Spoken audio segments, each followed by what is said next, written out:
Hello everyone, welcome to the new word with IITian thinking. आज हम पढ़ेंगे aromaticity. Aromaticity क्या होती है और इसको कैसे अप्लाई करते हैं, इसका ट्रिक भी देखेंगे। सारे क्वेश्चन IIT JEE नीट के सॉल्व हो जाएंगे वो वेरी इजीली तरीके से। ठीक है, ये देखिए ये सारे क्वेश्चन पे IQ हैं, हम इसको पढ़ लेंगे तो सॉल्व कर लेंगे। हम थोड़ा चीज़ों को समराइज कर देते हैं, हमने क्या क्या पढ़ लिया है। देखिए हम पढ़ रहे थे एप्लीकेशन ऑफ रेजोनेंस और मेसोमेरिक इफेक्ट, ठीक है ना। तो एप्लीकेशन ऑफ रेजोनेंस और मेसोमेरिक इफेक्ट में हमने क्या क्या पढ़ लिया था। Stability of resonating structure, carbocation, carbanion, ये acidic strength, basic strength, ortho effect, SIP, SI, ये सब पढ़ लिया था। एरोमेटिसिटी वाला पार्ट हमारा बच गया था, और bond length, bond dissociation energy और हाइब्रिडाइजेशन। आज इसको हम खत्म कर लेंगे एप्लीकेशन पार्ट में, ठीक है ना। और अगर हम और थोड़ा सा समराइज करें तो देखिए हमने इन क्वेश्चन को सॉल्व कर लिया था। ये ये सारे सॉल्व हो गए थे, केवल शायद ये बचा था, ये वाला, और ये बचा था। तो आइए इसी से स्टार्ट कर देते हैं, ठीक है ना। इसको दोनों को सॉल्व कराते हैं, फिर एरोमेटिसिटी पे आगे चलते हैं। देखिए इसको दोनों को हम सॉल्व करा देते हैं। यहाँ पे देखिए ये वाला है, इसका IIT का क्वेश्चन है। ये भी हमारे PYQ में पूछा गया है, IIT 2003 में। तो देखिए रेजोनेटिंग स्ट्रक्चर ड्रा करने को बोला था, तो बस वही होगा। मैंने बोला था ना, ड्रा कर लो। कितनी पॉसिबिलिटी है, लोन पेयर वहाँ से उठ के जाएगा। अभी अगर जिसको डाउट हो तो वो पिछला लेक्चर देखे, ठीक है ना। देखो मैंने सारी चीज़ें एक एक चीज़ें बताई हैं कैसे क्या होता है। तो जहाँ पे से लोन पेयर जाता है वहाँ पे पॉजिटिव, जहाँ पर जाता है वहाँ पे नेगेटिव। देखो यहाँ से लोन पेयर यहाँ गया, यहाँ पे नेगेटिव आया, और जहाँ से गया वहाँ पे पॉजिटिव, ये डबल बॉन्ड उठ के वहाँ चला गया। अगली पॉसिबिलिटी क्या बना सकते हो, अगली पॉसिबिलिटी, ये नेगेटिव चार्ज उठ के यहाँ चला आएगा, यहाँ पे चला आएगा, ऐसे बन जाएगा। बाकी को ऐसे ही रहने दो। अगली पॉसिबिलिटी क्या बन सकती है, अगली पॉसिबिलिटी बन सकती है वही ABCD। तो मोस्ट इलेक्ट्रोनेगेटिव पे नेगेटिव आना चाहिए, और जो मोस्ट इलेक्ट्रोनेगेटिव एटम होता है उस पर नेगेटिव आता है, और बाकी पे पॉजिटिव आता है। तो देखो ये कार्बन है, यहाँ पे लेस है, यहाँ पे पॉजिटिव आ गया। वो इलेक्ट्रॉन पॉजिटिव था पहले से, वहाँ पे नेगेटिव आ गया, तो नेगेटिव पॉजिटिव न्यूट्रल कर दिए, बाकी ऐसे हो जाएगा।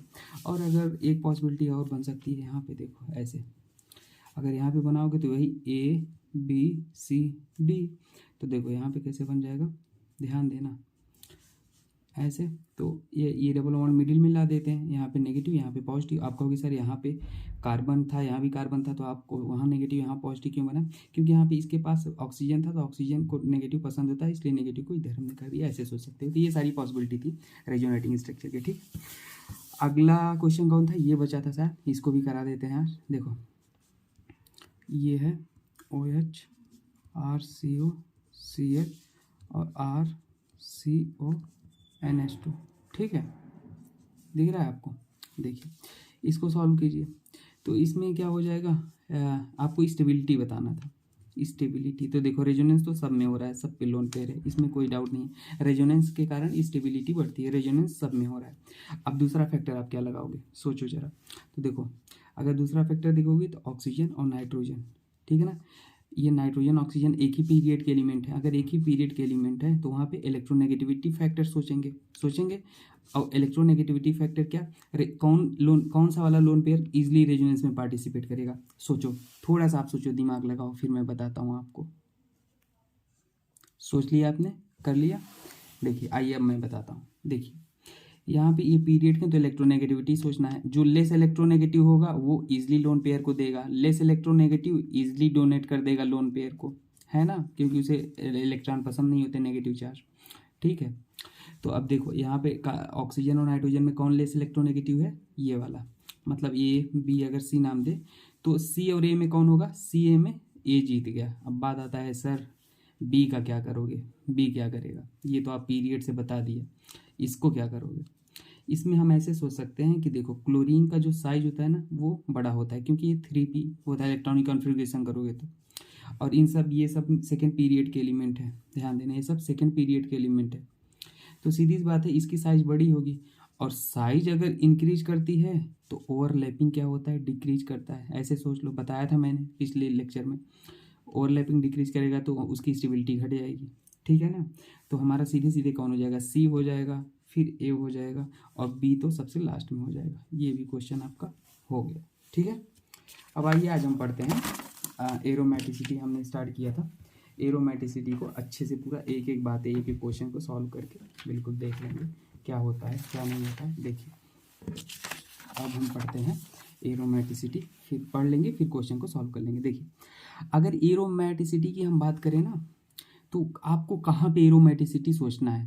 पहला चीज़, जब मॉलिक्यूल हमारा ऐसा हो साइक्लिक हो, क्या साइकिल बनी हो, देखो जैसे ये सब साइकिल है, कंप्लीट है ना, ओपन चेन नहीं होना चाहिए, साइकिल। और दूसरा कंडीशन ये है कि कंजुगेशन होना चाहिए मॉलिक्यूल। कंजुगेशन मतलब क्या, वही रेजोनेंस वाला मैंने बताया था पिछले क्लास में, डबल बॉन्ड सिंगल बॉन्ड, और सी पी ऊपर पॉजिटिव हो सकता है, तो लोन पे है तो नेगेटिव है, तो डबल बॉन्ड, यही होता है, ठीक है ना, कंजुगेशन। अब प्लेनर, और तीसरा क्या होता है, प्लेनर होना चाहिए मॉलिक्यूल। प्लेनर मतलब एसपी, घबराइए नहीं, हम ट्रिक भी बताएंगे तुरंत, 2 सेकंड में लग जाएगा, इसे जान लो, कॉन्सेप्ट पहले समझ लो। तीसरा क्या होना चाहिए, एसपी या sp2 होना चाहिए। प्लेनर मतलब sp2 या sp होना चाहिए। आज हाइब्रिडाइजेशन भी खत्म ही कर देंगे आपको बता के, घबराने की कोई ज़रूरत नहीं है। और चौथा होता है हकल्स रूल को फॉलो करना चाहिए। हकल्स रूल क्या होता है, 4n+2 इलेक्ट्रॉन अगर होगा तो होगा। 4n+2 इलेक्ट्रॉन से क्या मतलब है, मतलब 2 पाई इलेक्ट्रॉन हो, या 6 पाई इलेक्ट्रॉन हो, या 10 पाई इलेक्ट्रॉन हो, ऐसे 2, 6, 10, ठीक है ना, तो वहाँ पर भी हमारा क्या होता है, एरोमेटिक हो जाता है। क्या हो जाता है, एरोमेटिक हो जाता है, ठीक है, याद रखना। अब देखो एन, और एन की वैल्यू क्या होनी चाहिए, इंटीजर होनी चाहिए, ये 0, 1, 2, 3, ठीक है ना। ये बात तो ठीक है, ये थोड़ा सा आपको कॉम्प्लिकेटेड लगा होगा, कोई बात नहीं। आइए अब हम रॉकेट साइंस एकदम बिल्कुल ट्रिक, इसको हलवा बना देते हैं, ठीक है। देखिए ट्रिक ये है कि एरोमेटिसिटी आपको अगर कभी भी फाइंड आउट करना है, तो पाई इलेक्ट्रॉन को डिवाइड कर दीजिए 4 से।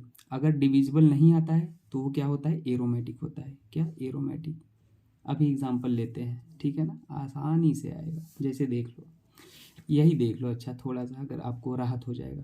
देखो यहाँ कितने पाई इलेक्ट्रॉन है, पाई इलेक्ट्रॉन मतलब पाई बॉन्ड वाला, 2, 2, 4, 2, 6, 6 पाई इलेक्ट्रॉन। इलेक्ट्रॉन को लेना है, एक बॉन्ड मतलब 2 इलेक्ट्रॉन होता है, एक बॉन्ड मतलब 2 इलेक्ट्रॉन होता है। तो देखो 2, 2, 4, 2, 6, 6 डिवाइड बाई 4, तो अगर इसे डिवाइड करोगे तो ये कम्प्लीटली डिवाइड नहीं हो जाएगा, क्या आ जाएगा, 3/2 आ जाएगा ना।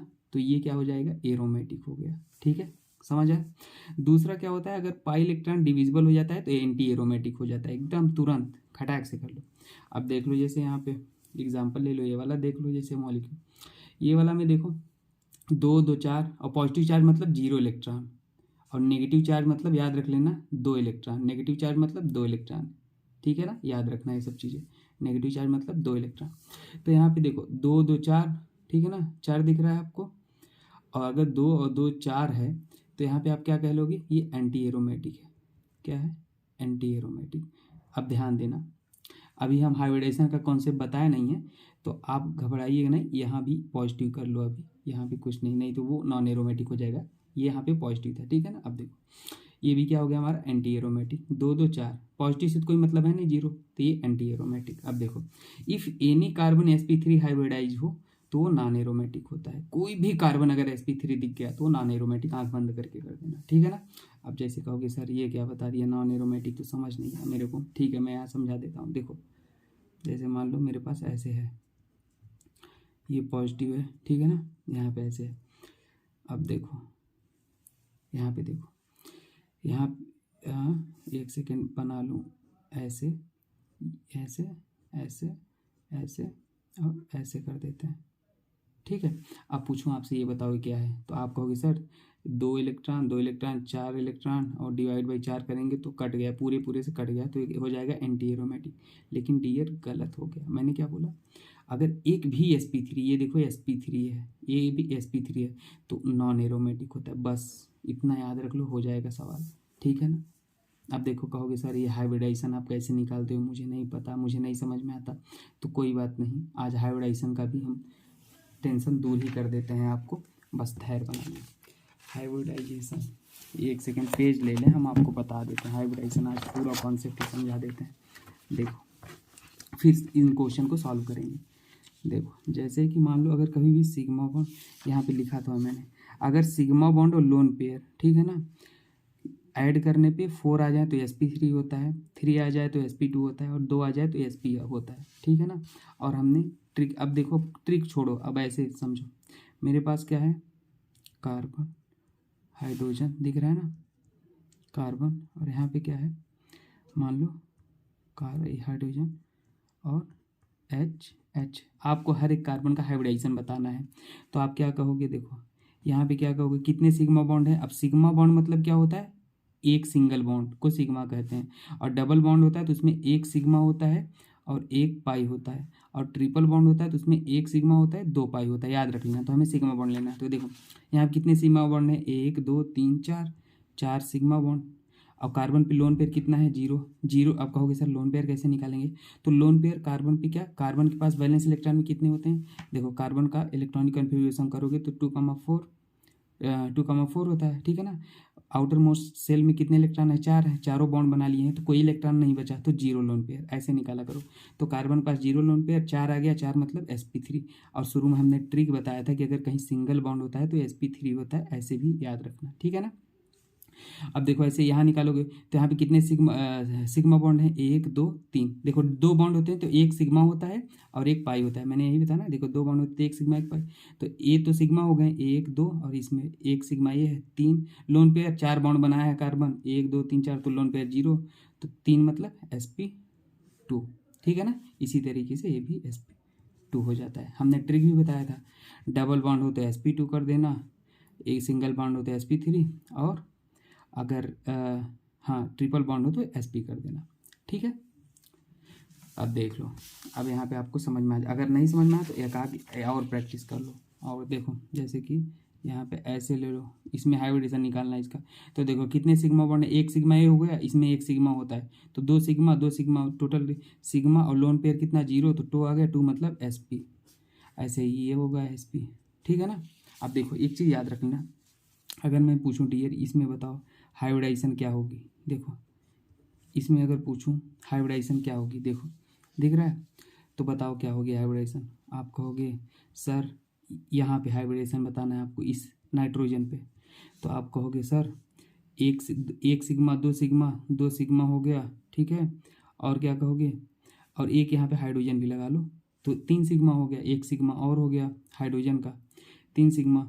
और कहोगे सर नाइट्रोजन पे लोन पेयर 1 है तो हाइब्रिडाइजेशन हो जाएगी sp3, टोटल जोड़ने पे 4 आएगा तो sp3। लेकिन ये हो गया गलत, याद रखना। ये लोन पेयर तब काउंट नहीं करते हैं जब ये रेजोनेंस में चला जाता है। देखो यहाँ पे ये रेजोनेंस में गया, ऐसे समझो, देखो यहाँ पे ये क्या है, लोन पेयर है, और ये क्या कर रहा है, ये लोन पेयर रेजोनेंस में चला जा रहा है, इसके साथ डबल बॉन्ड रेजोनेंस कर लेगा ना, पिछली इलेक्शन पढ़ा होगा, तो रेजोनेंस में चला जाता है तो वो काउंट नहीं होता है, ठीक है ना। केवल सिग्मा होगा, तो 3 मतलब sp2, ठीक है ना। ऐसे याद रख लो ऑक्सीजन के केस में।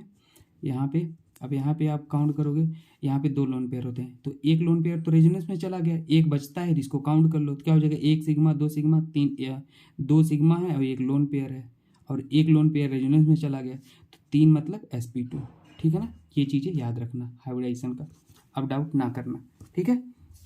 अब देखो अभी एरोमेटिक है एंटी एरोमेटिक है तो सब बराबर बता दो।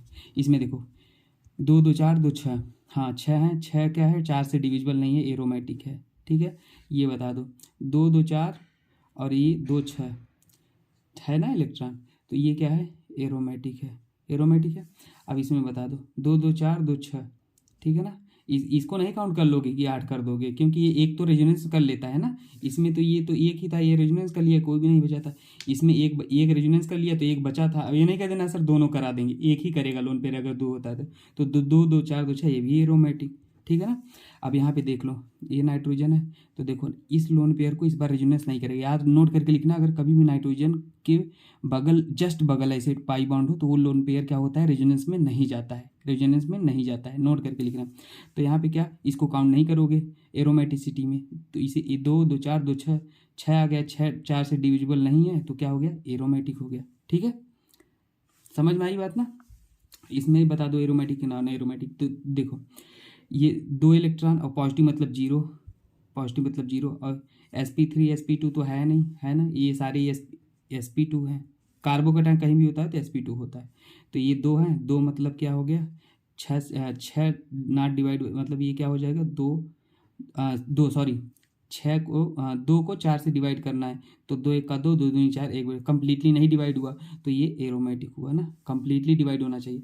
ये वाला निकाल लो, ये वाला देखोगे तो यहाँ पे ये sp2 है, ये 2 इलेक्ट्रॉन मतलब 6 इलेक्ट्रॉन, और ये 2 इलेक्ट्रॉन है, डिवाइड बाई पाई इलेक्ट्रॉन कर दो, 2 इलेक्ट्रॉन, सॉरी 4 करना है, बार बार 2 कर दे रहे हैं।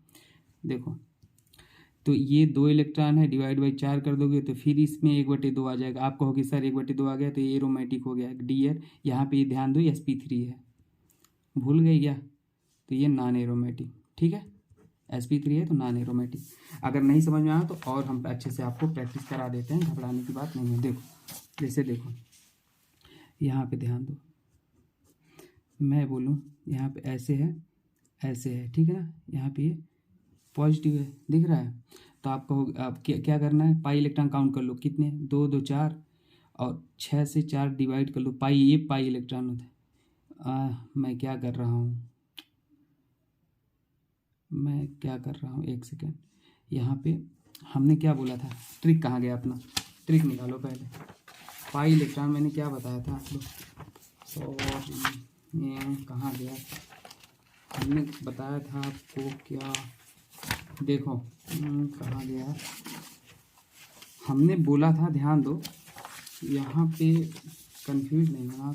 यहाँ मैंने बोला था पाई इलेक्ट्रॉन को डिवाइड करना है 4 से, ठीक है ना। तो हम कंफ्यूज, तो 2 2 4 क्या है, 2 2 4, 4 को यहाँ पे 4 से डिवाइड कर दोगे, ठीक है ना। तो क्या हो जाएगा, डिवाइड हो गया, 4 4 कट गया, तो ये एंटी एरोमेटिक। लेकिन एंटी एरोमेटिक नहीं, क्योंकि यहाँ पे sp3 आ गया है, तो ये नॉन एरोमेटिक होगा, ठीक है ना। ये नहीं भूलना कंडीशन, ठीक है, याद रखना ये सब चीज़ें। अब देखो जैसे आपको इसमें हाइब्रिडाइजेशन निकालना है, आपको अगर पूछ लूँ यहाँ पे बताओ क्या होगा, तो ये ऐसे है। तो देखो यहाँ पे क्या हो जाएगा, ध्यान देना, ये क्या हो जाएगा, 2 2 4 2 6, पाई इलेक्ट्रॉन 6 आ गया, डिवाइड बाई 4 कर दो, ये डिवाइड नहीं हुआ, तो ये डिवाइड नहीं हुआ तो ये क्या हो गया, एरोमेटिक। और यहाँ पे हाइब्रिडाइजेशन जरूर चेक कर लिया करो, यहाँ पे हाइब्रिडाइजेशन क्या है, देखो ये हाइब्रिडाइजेशन क्या है, हाइड्रोजन तो एक एक है ही।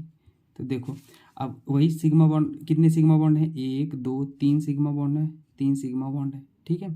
उसके बाद देखो ध्यान दो, अब लोन पेयर कितने हैं, लोन पेयर कितने हैं, 0 हैं, 3 सिग्मा बॉन्ड है, तो यहाँ पे कितना आ जाएगा, sp2। और ध्यान देना, अब इस निगेटिव चार्ज को भी सिग्मा बॉन्ड ही कंसीडर करते हैं, लेकिन क्या, लेकिन जब ये रेजोनेंस में पार्टिसिपेट करता है तब इसको नहीं कंसीडर करते। तो यहाँ पे देखो नेगेटिव चार्ज इसके साथ रेजोनेंस में जा रहा है, तो इसको हम कंसीडर नहीं करेंगे।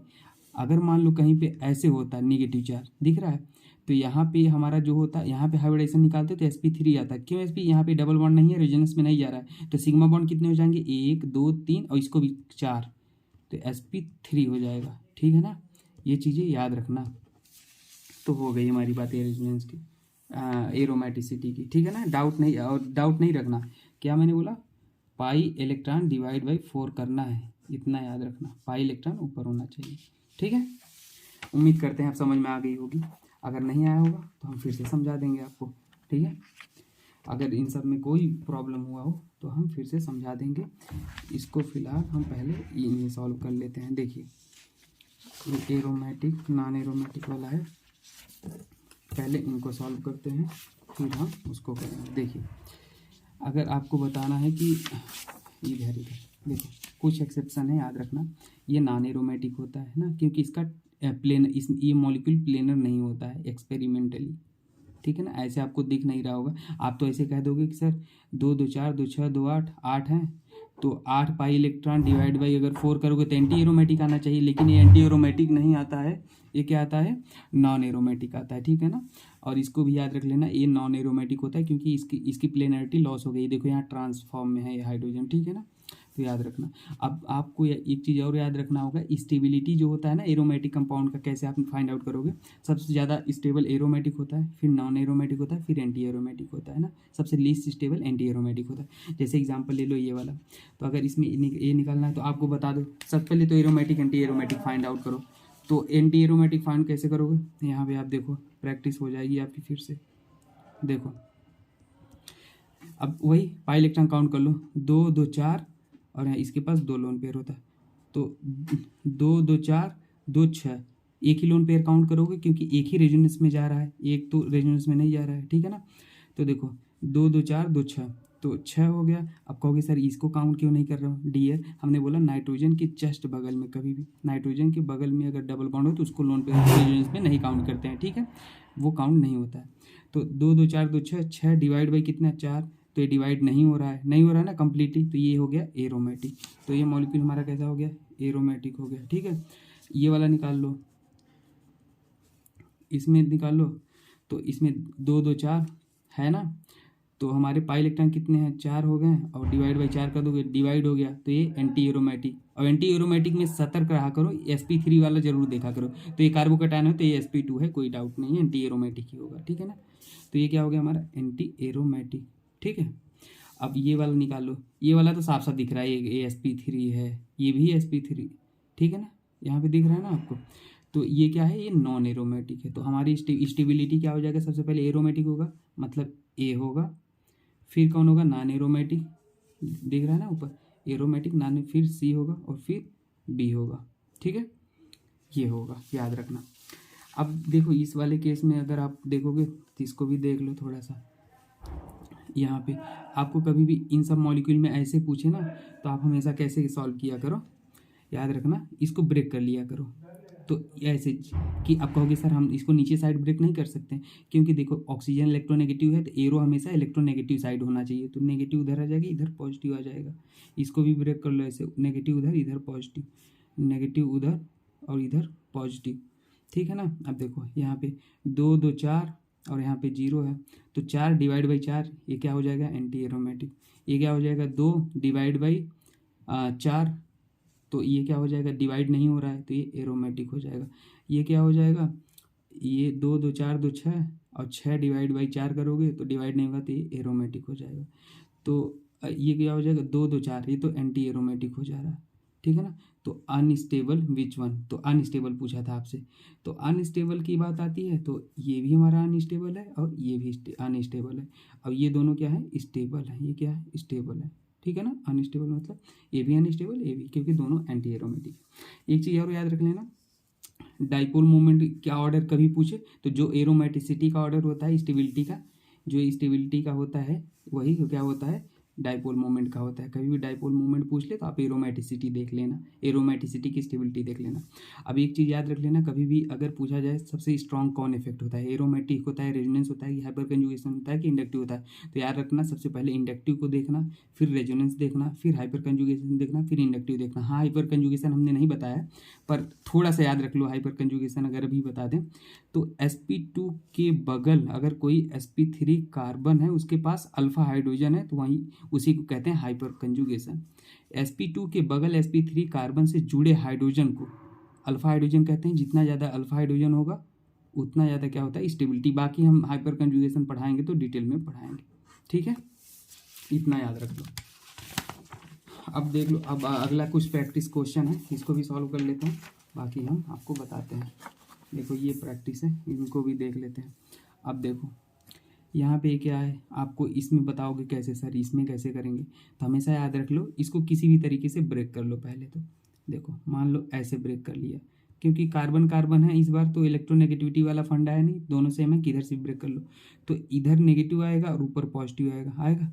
अब देखो ऊपर वाला अलग, ऊपर वाले की एरोमेटिसिटी देख लो, नीचे वाले की देख लो, तो ऊपर वाला एरोमेटिक है, देखो दो इलेक्ट्रॉन डिवाइड बाई कितना करोगे, 4 करोगे, तो ये क्या हो रहा है, कंप्लीटली डिविजिबल नहीं हो रहा है, एरोमेटिक। ये वाला नीचे देखो 2 2 4 2 6, ये भी नहीं हो रहा है, तो ये भी एरोमेटिक, तो ओवरऑल क्या हो गया, ये एरोमेटिक हो गया। ऐसे ये वाला देख लो, ब्रेक कर लो किधर भी, तो मान लो उधर पॉजिटिव आ गया, इधर नेगेटिव, तो 2 2 4 2 6 ये एरोमेटिक हो गया। ऊपर वाला देख लो 2 2 4 ये एंटी एरोमेटिक हो गया। अगर एक भी एरोमेटिक या एंटी एरोमेटिक या नॉन एरोमेटिक होता है, मतलब जब दोनों एरोमेटिक होंगे तभी ये दोनों को एरोमेटिक, पूरे को एरोमेटिक कंसीडर करेंगे, ये पूरा एरोमेटिक होगा। लेकिन अगर एक भी एंटी एरोमेटिक या नॉन एरोमेटिक होता है तो कैसा कंसीडर होगा, वो हमेशा नॉन एरोमेटिक होता है। तो ये एंटी एरोमेटिक, एरोमेटिक, तो पूरा हमारा मॉलिक्यूल कैसा होगा, नॉन एरोमेटिक, ठीक है। ये वाला देख लो, इसको ब्रेक कर लोगे ऐसे, तो यहाँ पे पॉजिटिव आएगा, यहाँ पे पॉजिटिव आएगा, तो देखो 2 डिवाइड बाई 6 कंप्लीटली नहीं डिवाइड हो रहा है, तो ये क्या है, एरोमेटिक है, आसान सा था, ठीक है ना। अब देखो कभी कभी आपसे पूछ सकता है कि identify which one of the following on treatment with AgNO3 easily form salt. तो इजली फॉर्म साल्ट मतलब वही है, क्लोराइड को हटा दो, यहाँ कार्बोकटायन आएगा, यहाँ हटा दो, यहाँ कार्बोकटायन, कार्बोकटायन, यहाँ कार्बोकटायन, ठीक है ना। कभी ऐसे क्वेश्चन घुमा के पूछता है। तो देखो ये एरोमेटिक है, साफ साफ दिख रहा है, 2 इलेक्ट्रॉन, ये 2 इलेक्ट्रॉन, ये भी एरोमेटिक है, और ये हमारा क्या है, 2 2 4 ये एंटी एरोमेटिक है। sp3 वाला ध्यान देना, वो मैं तो कर ले रहा हूँ, ठीक है, मेरी प्रैक्टिस है, आप ऐसे निकालना आसानी से, ठीक है। तो ये एरोमेटिक कौन इजली साल्ट फॉर्म करेगा, ये भी करेगा, ये भी करेगा, ये नहीं करेगा क्योंकि एंटी एरोमेटिक है, ठीक है ना। Find molecule which on treatment with Na metal evolve H2 gas, वही है, फिर इवॉल्व H2 निकालना है। तो देखो यहाँ पे हाइड्रोजन जो लगा होता है ना, इसको निकाल दो, यहाँ नेगेटिव आ जाएगा, यहाँ पर भी नेगेटिव आ जाएगा, यहाँ पे नेगेटिव मैंने पहले बना दिया, यहाँ पे तो देख लो जो एरोमेटिक होगा वही इवॉल्व करेगा H2। तो देखो 2 2 4 ये तो एंटी एरोमेटिक हो गया, ठीक है। यहाँ पे देख लो ये 2 2 4 2 6 और 2 8, 2 2 4 2 6 2 8 2 10 10 दिख रहा है आपको, लेकिन यहाँ पे क्या हो गया, sp3 हो गया, दिख रहा है sp3। तो यहाँ पे क्या हो गया, ये नॉन एरोमेटिक हो गया। ये वाला देख लो 2 2 4 2 6 2 8, तो ये एंटी एरोमेटिक हो गया, साफ साफ दिख रहा है। और ये क्या है 2 2 4 2 6, ये एरोमेटिक हो गया, 6 इलेक्ट्रॉन, या वैसे ट्रिक से कर लो तो यही इवॉल्व करेगा, ठीक है ना। यहाँ पे देख लो लॉस ऑफ H2O इजली, कहाँ पे H2O इजली लॉस होगा, तो H2O को लॉस कर दोगे तो कार्बोकैटायन बनेगा, यहाँ पे थोड़ा ऐसे याद रख लो, H2O को लॉस करेगा कार्बोकैटायन बनेगा। फिर देख लो कौन ज़्यादा एरोमेटिक है, 2 2 4 2 6 2 8 2 10 2 12, ठीक है ना। अब यहाँ पे देख लो 2 2 4 2 6 2 8 2 10 2 12 2 14, तो आप बता दो, अब इसको आप सॉल्व कर लो कौन ज़्यादा होगा, 12 डिवाइड बाई 6 कर लो, और यहाँ पे 14 डिवाइड बाई 6 कर लो। टर्म कौन डिवाइड हो रहा है बताओ, कौन सा वाला डिवाइड होगा, तो जो डिवाइड हो रहा, जो डिवाइड नहीं होता है वो एरोमेटिक होता है, और जो डिवाइड हो जाता है वो एंटी एरोमेटिक होता है। तो जो एरोमेटिक होगा वो ज़्यादा स्टेबल होगा, ज़्यादा ही लॉस ऑफ H2O ईजली करेगा, ठीक है ना। तो आप निकालो कितना आ जाएगा, ये आप सोचो इसको, ठीक है ना, सोच के जल्दी से बताओ। तो देखो यहाँ पे कौन हो जाएगा हमारा, सीधी सी बात है यार, इसमें क्या है, ये 2 2 4 2 6 2 8 तो 10 2 12 2 14, ये डिवाइड नहीं हो रहा है तो यही वाला हो जाएगा, ये इजीली लॉस करेगा, ठीक है। अब ये हमारा शायद रेजोनेंस वाला एप्लीकेशन ऑफ रेजोनेंस में हमने एरोमेटिसिटी खत्म कर लिया, और स्टार्टिंग वाला क्वेश्चन कुछ थे उसको भी सॉल्व करा देते हैं निकाल के, एक सेकेंड। अब इसको सॉल्व कर लो, ये JEE 2017 का क्वेश्चन है, बस ये तो आसान ही है, लीस्ट स्टेबल पूछा था, तो बस वही, जो लीस्ट स्टेबल कौन होता है, जो होता है एंटी एरोमेटिक होगा वो लीस्ट स्टेबल होगा, है ना। तो बस ये आसान ही, देखो 2 2 4 2 6 ये एरोमेटिक है, ये इसको फ्यूरान बोलते हैं, तो 2 2 4 2 6 ये भी एरोमेटिक है। अब इसको देख लो 2 2 4 2 6, ये तो लोन पेयर ऐसे ही रहेगा, तो ये भी एरोमेटिक है। इसमें देख लो, इसको तो ब्रेक करना पड़ेगा, इधर पॉजिटिव आएगा 2 2 4 और 4, और यहाँ पे देख लोगे तो sp3 भी आ रहा है ना, तो ये तो नॉन एरोमेटिक हुआ। तो स्टेबिलिटी ऑर्डर हमने अभी आपको बताया था, सबसे पहले एरोमेटिक होता है, फिर नॉन एरोमेटिक, फिर एंटी एरोमेटिक, तो लीस्ट स्टेबल कौन होगा, यही होगा, ठीक है ना। अब देख लो ये इसको बेंजीन बोलते हैं, या नैफ्थलीन, या एंथ्रासिन, या फेनासिटिन, ठीक है।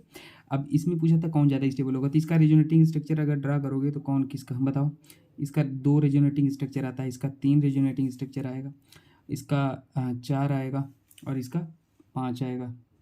ड्रा कर लेना, मैंने बहुत अच्छे से बताया। अब देखो अगर ऐसे नहीं सोच सकते तो ऐसे सोच लो, जितने ज़्यादा पाई बॉन्ड उतने सारे एरोमेटिक तो सारे हैं, चाहे काउंट कर लो 2 2 4 2 6 2 2 2 2 4 2 6 2 8, ये यहाँ भी एक है, तो एरोमेटिक तो सारे हैं, ये भी एरोमेटिक, ये भी एरोमेटिक, चाहे देख लो, ठीक है ना।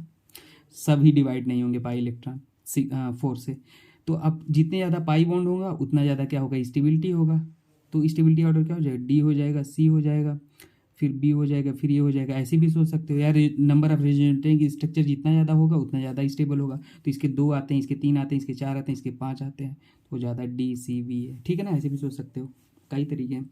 इसको सॉल्व कर लो, 2 2 4 2 6 ये एरोमेटिक हुआ, ये भी एरोमेटिक हुआ, और इसमें 2 2 4 ये भी एरोमेटिक हुआ, 2 2 4 ये एंटी एरोमेटिक हुआ, ये भी JEE 2021 का क्वेश्चन है, आसान सा, ठीक है ना। तो ये एरोमेटिक का कॉन्सेप्ट था। अब लास्ट हम पढ़ेंगे एप्लीकेशन ऑफ बॉन्ड लेंथ और बॉन्ड डिसोसिएशन एनर्जी, वो सब क्या होता है उसको हम निकाल लेते हैं, फिर इसको हम जल्दी से ख़त्म कर देते हैं। कहाँ पे है, एक सेकेंड, इसको भी निकाल लेते हैं। देखो हमने ख़त्म कर लिए ये सब, एरोमेटिसिटी भी हमारा कंप्लीट। अब ये bond length, bond dissociation energy, hybridization भी हमने कंप्लीट कर लिया, बस बचते हैं 2, तो इस 2 को हम बता देते हैं आपको। Bond length and bond dissociation energy क्या होता है, देखो bond dissociation energy inversely proportional to bond length होता है, जरा याद रख लेना।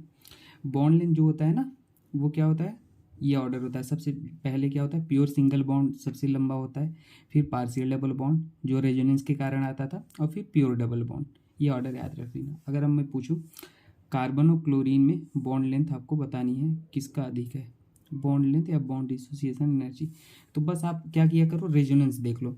अब एक बात तो क्लियर है डियर, एक क्लोरीन पे लोन पेयर तो है ही, देखो ये सब में रेजोनेंस हो रहा है।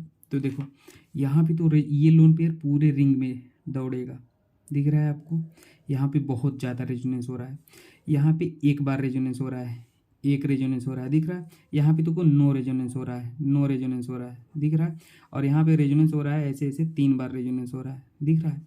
तो देखो सबसे लंबा बॉन्ड कौन होगा, जो प्योर, ये तो प्योर सिंगल है, यहाँ तो पार्शियल आएगा ही नहीं, ठीक है ना, रेजोनेंस मतलब प्योर सिंगल है, कोई रेजोनेंस मतलब पार्शियल बॉन्ड आ जाना, यहाँ तो रेजोनेंस ही नहीं हो रहा है, तो ये तो प्योर सिंगल है, तो सी वाला सबसे बड़ा हो गया। अब उसके बाद देखो कौन सा हो जाएगा, फिर बी वाला हो जाएगा, क्योंकि यहाँ एक बार रेजोनेंस हो रहा है तो कम पार्शियल बॉन्ड आएगा, बी मतलब प्योर प्योर सिंगल जैसा ही रहेगा, ठीक है ना। अब उसके बाद देखो ए, उसके बाद डी करोगे, कहोगे डी क्यों, क्योंकि यहाँ 3 बार रेजोनेंस हो रहा है, और यहाँ पे तो ए, देख लो पूरा रिंग में ही रेजोनेंस दौड़ रहा है, यहाँ पे 1 2 3 4 जितना भी हो रहा है आप काउंट कर लेना, यहाँ पे ज़्यादा आएगा। तो यहाँ पे हमारा क्या हो रहा है, सबसे ज़्यादा पार्शियल डबल बॉन्ड आ रहा है, तो हमने ऑर्डर बता दिया, सबसे प्योर सिंगल बॉन्ड, फिर पार्शियल डबल बॉन्ड, और फिर प्योर डबल बॉन्ड। तो सी वाला क्यों हो गया, सी क्योंकि प्योर सिंगल बॉन्ड है, कोई रेजोनेंस नहीं। बी वाला क्यों हो गया, बी वाला डी से क्यों हुआ, क्योंकि यहाँ एक बार रेजोनेंस हो रहा है, हल्का पार्शियल पॉजिटिव आ रहा है, मतलब प्योर सिंगल जैसा थोड़ा रहेगा, तो बी होगा। और यहाँ पे तो ज़्यादा पार्शियल आएगा, तो क्या हो गया, पार्शियल डबल बॉन्ड कैरेक्टर आ गया, घट गया बॉन्ड लेंथ। और फिर यहाँ पे तो और ज़्यादा पार्शियल डबल बॉन्ड आएगा, क्योंकि पूरा रेजोनेंस ही कर रहा है, रेजोनेंस आपने पढ़ा है अच्छे से, तो इसलिए ये लिस्ट हो गया, तो यही बॉन्ड लेंथ हो गया। अब बॉन्ड डिसोसिएशन एनर्जी क्या हो जाएगा, जस्ट उल्टा हो जाएगा, ए डी बी फिर सी हो जाएगा, ठीक है ना, जस्ट उल्टा कर देना इसका, बॉन्ड डिसोसिएशन एनर्जी हो जाएगा, ठीक है। अगर कोई भी आपको डाउट हो तो आप मुझसे पूछ सकते हो, ठीक है। बाकी सारे क्वेश्चन हो गए हैं हमारे साइड से, और हम हाइपर कंजुगेशन अगली क्लास में पढ़ाएंगे। हमारा इंडक्टिव ख़त्म हो गया, रेजोनेंस ख़त्म हो गया, अब अगली क्लास में हम हाइपर कंजुगेशन पढ़ाएंगे, और हमारा इलेक्ट्रोमैग्नेटिक इफेक्ट बचा होगा, ठीक है ना। ये परमानेंट पढ़ रहे थे, टेम्परेरी इफेक्ट पढ़ेंगे, और फिर हमारा जीओसी कंप्लीट हो जाएगा। फिर हम पूरा कंबाइन करके क्वेश्चन लाएंगे, ठीक है, पूरे कंबाइन करके क्वेश्चन सबको मिला के, resonance, inductive, hyper conjugation, mesomeric, सबको, एसडीटी बेसिटी, उसका एप्लीकेशन पार्ट देखेंगे, कई सारे लेक्चर आएंगे, प्रैक्टिस सेशन कराएंगे, फिर आपको और अच्छे से समझ में आएगा और प्रैक्टिस हो जाएगा चीज़ें। और किसी को कोई डाउट होता है तो मुझे कमेंट सेक्शन में लिख दीजिएगा, मैं आपको समझा दूंगा। Okay dear, thank you.